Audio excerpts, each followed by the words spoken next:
afternoon, everybody. Welcome on into Bleacher Report Live. And I'm going to be completely open and transparent with everybody. My brain is mush because of the Sixers game last night against the Knicks. So I am absolutely in a pissed off mood. If that happens to come across in today's show, I apologize, but it is what it is, all right? Because the way the Sixers lost just pisses me off. But we do have the Eagles draft coming up. And yes, we need Howie Roseman to change the vibes around this city. Because, well, the last we saw this football team, it was one of the biggest disappointments in franchise history. Then we had to deal with the Flyers losing 8 straight games with an opportunity to finally make the playoffs. And now the Sixers are collapsing in front of our eyes once again.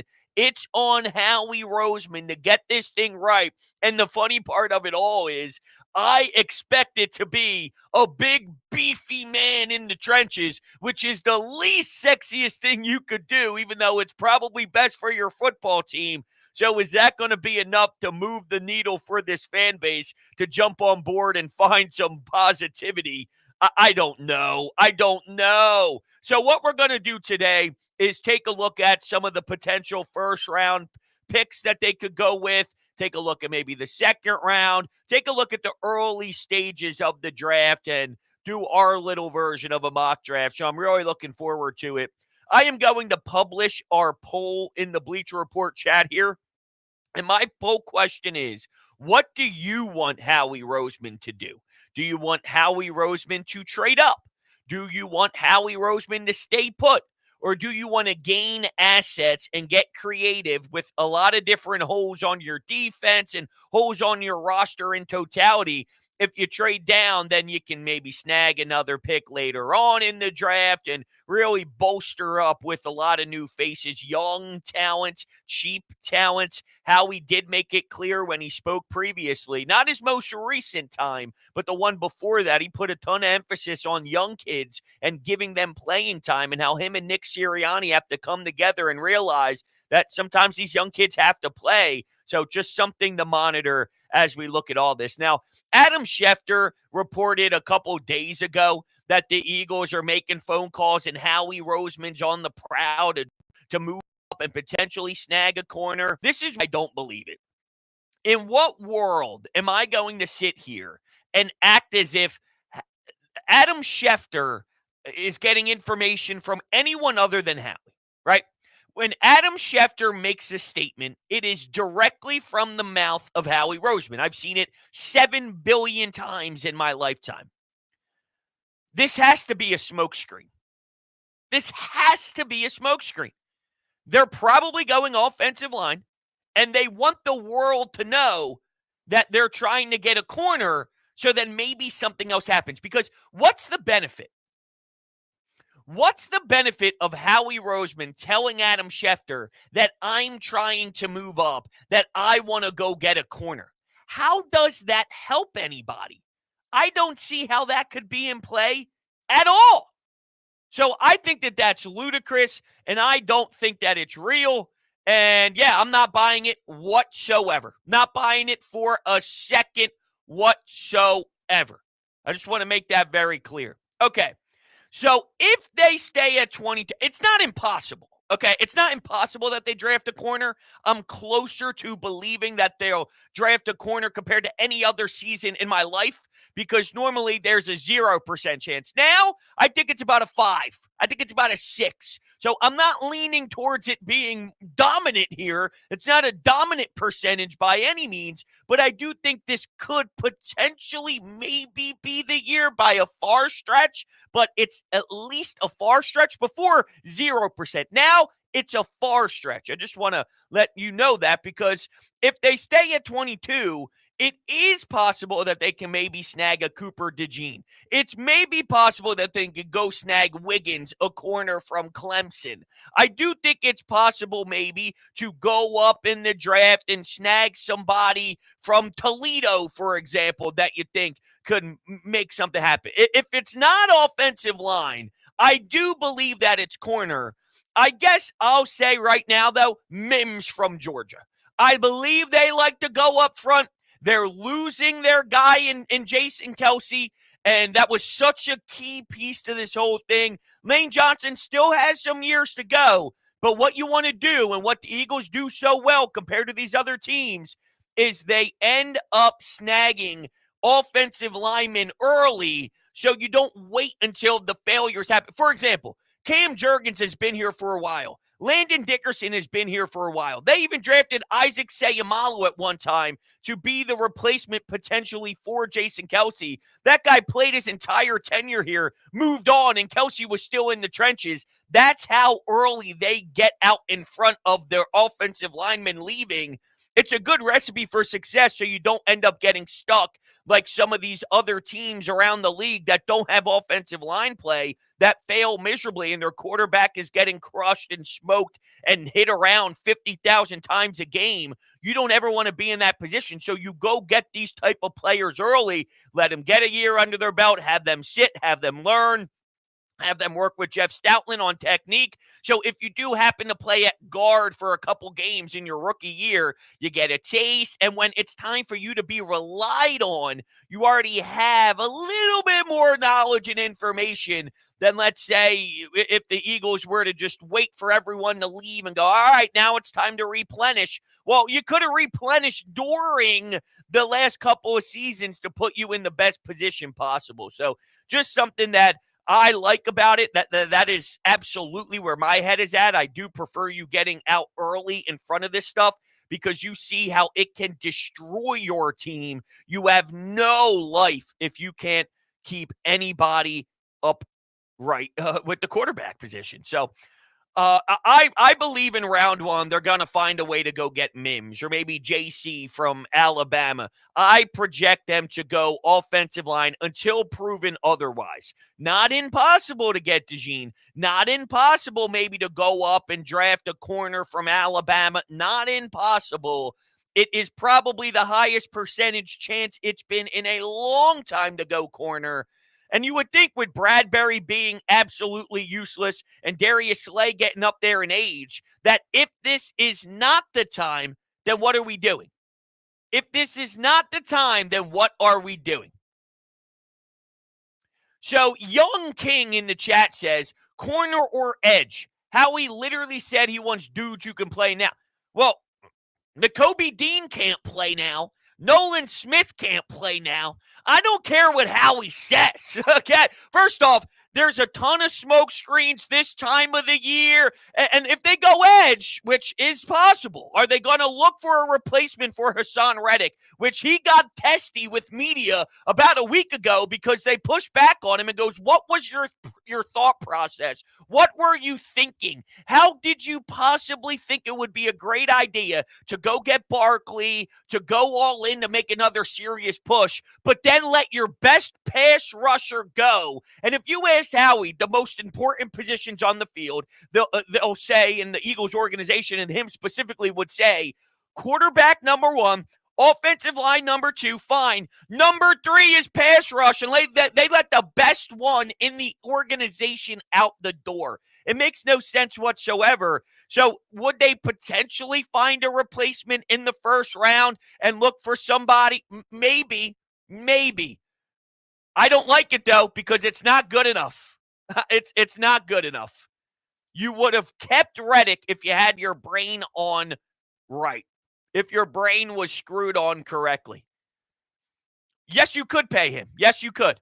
You could pay him. They decided not to.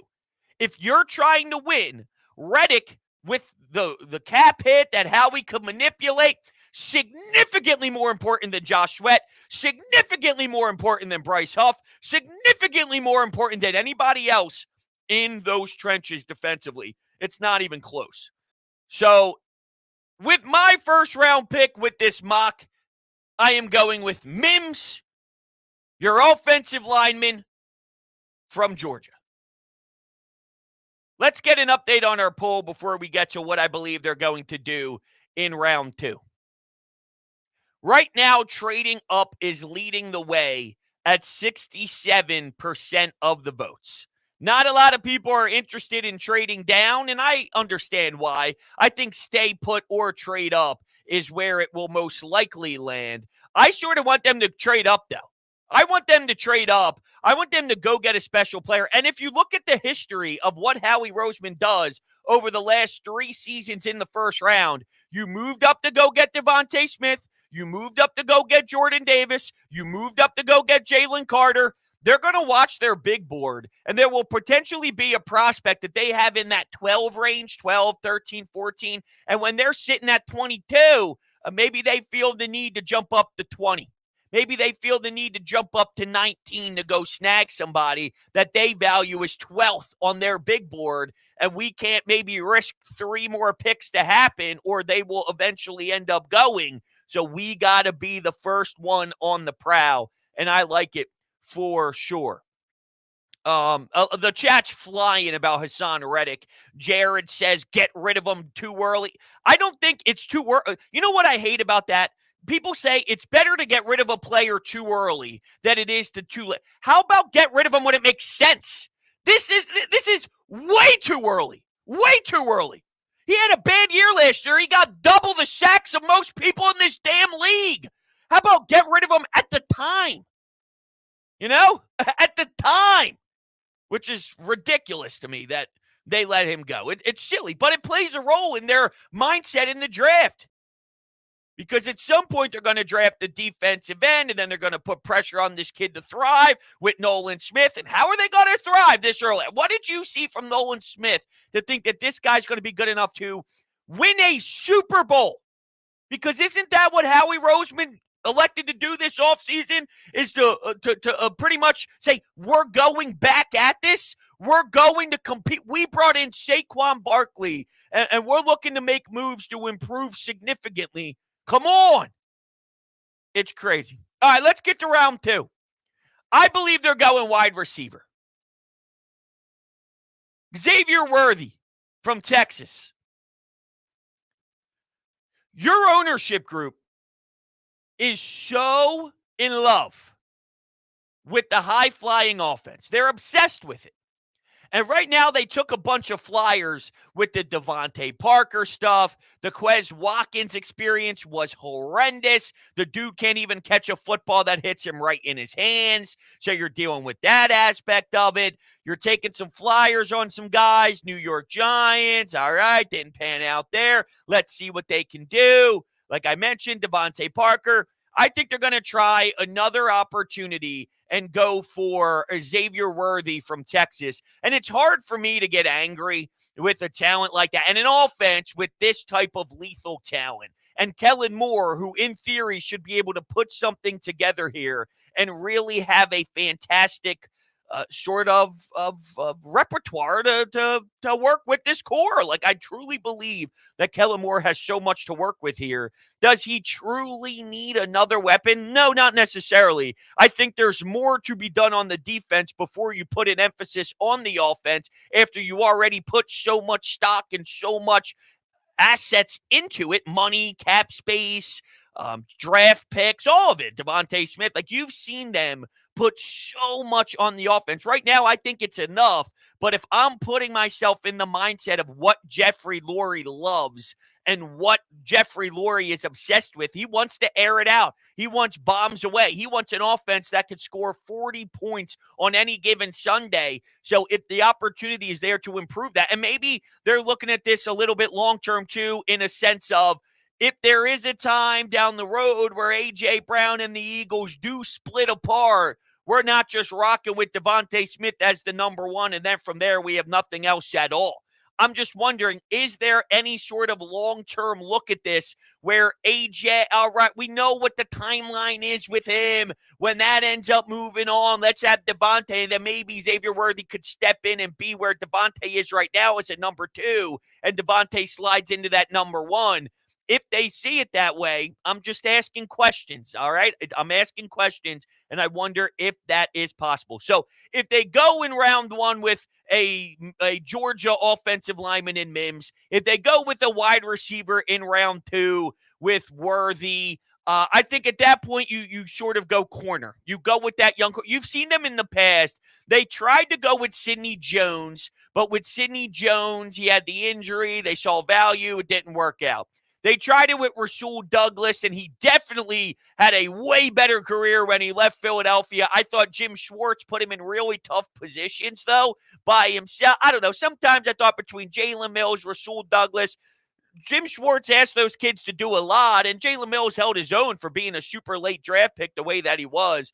But I think in that after your top two picks, you start to go with those corner. The problem is at that point, it's less about stud and more about guys. It's the Eli Ricks, the Ringos, and I get it. There's a difference between being undrafted compared to being a late second-round pick or a third-round pick, something along those lines. But in regards to making a serious impact right away and being what Witherspoon is, or, being a serious, wow, this guy can take over games, you're not going to get that from a late second rounder, a third rounder, something along those lines.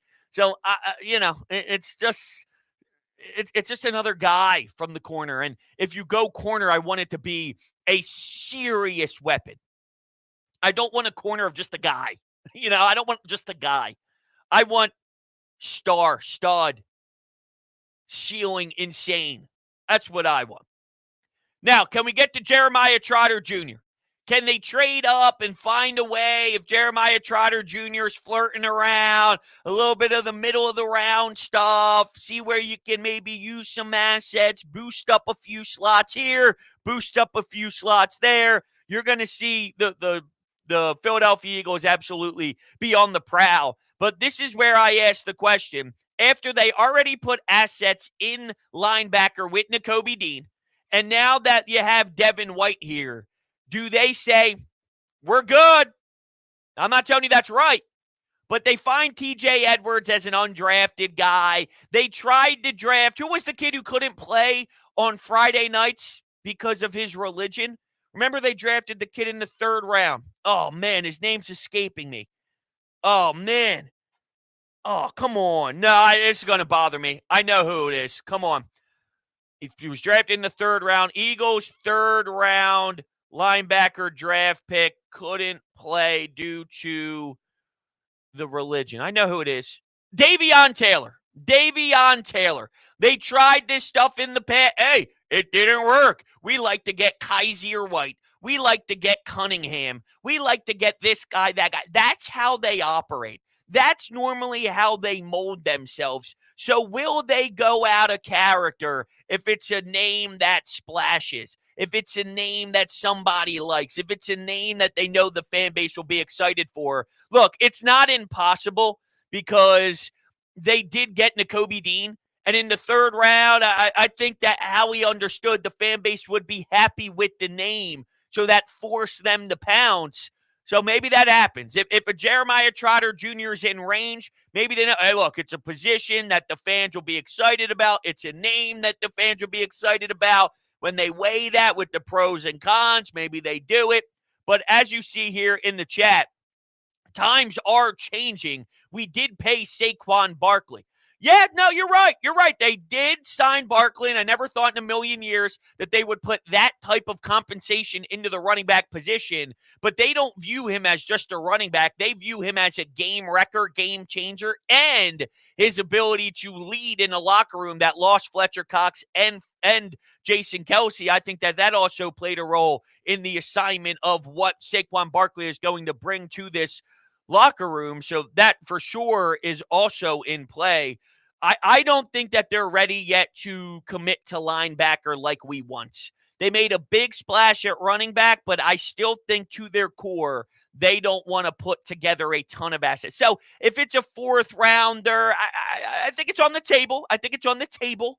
Right? That's the style of pick it needs to be. That's when they'll take their flyer more than anything else. So as we take another look here at our poll, trading up is sitting at 83%. I'm a little shocked that people don't want to stay put at 22 and see what falls to them. But I like the aggressiveness. You'll never get me in a position where I'm mad of putting your foot on the gas.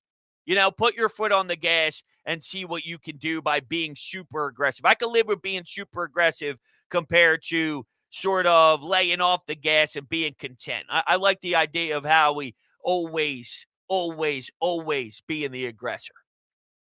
So just to reiterate here, round 1, I have Mims. Round 2, I have Worthy.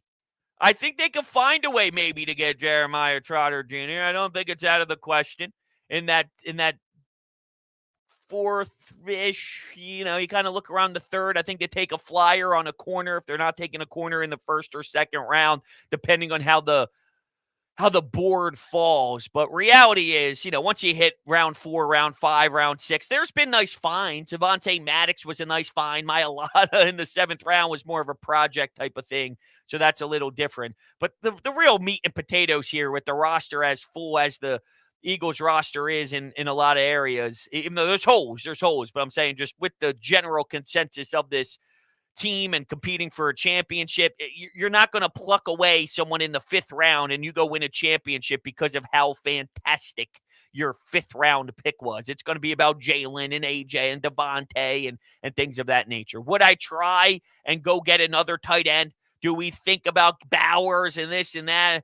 Look, I don't prefer it. I don't think that that's smart. Would I be okay with 12 personnel instead of 3 wide receivers out there? You take away speed and the ability to stretch the field as much, but you have powerful weapons in Goddard and Bowers. It's going to be hard to move the football around and get everybody going. You got to do it, though. You got to do it. I need to see Dallas Goedert be more of a force because there's no doubt about it in my mind. He has a whole nother tier to tap into, and because of all of your skill position players, it's very difficult for him to get going. And Nick Sirianni's not good enough at his job, and Brian Johnson wasn't good enough at his job. It was more about, your coaching, your scheme, the ability to get him the ball. I hope Kellen Moore can be more of a juggernaut in that department because Dallas Goedert can take over games, and I haven't really seen him take over games recently, and that's more of a product, I think, of the schematics and the X's and O's. So would I be against the Bowers and finding a way to steal him somehow? I don't think that suits you well. I'd rather go offensive line than that. I'd rather go edge rusher than that. I'd rather go corner than that. I don't think it's the best. I don't. And for anyone saying that Goddard isn't as good as we thought, no, he is. I just don't think he's getting utilized as well. So my predictions, we're going O-line. The day after, the night of, we'll take a look at this and say, O-line, Howie Roseman did that. Howie Roseman got Mims. Howie Roseman did Howie Roseman things. That's what he does. Offensive line. Welcome, Mims. Add to the Georgia Dogs. The Philadelphia Eagles, Georgia Dogs. It's my round 1. Round 2, Worthy. Texas, wide receiver. These are the first 2 we're getting. Is that good enough for you? All right, I appreciate all you guys. Thank you so much. And I will catch you all, I believe, tomorrow. Yeah, that's right, tomorrow. Talk to you later.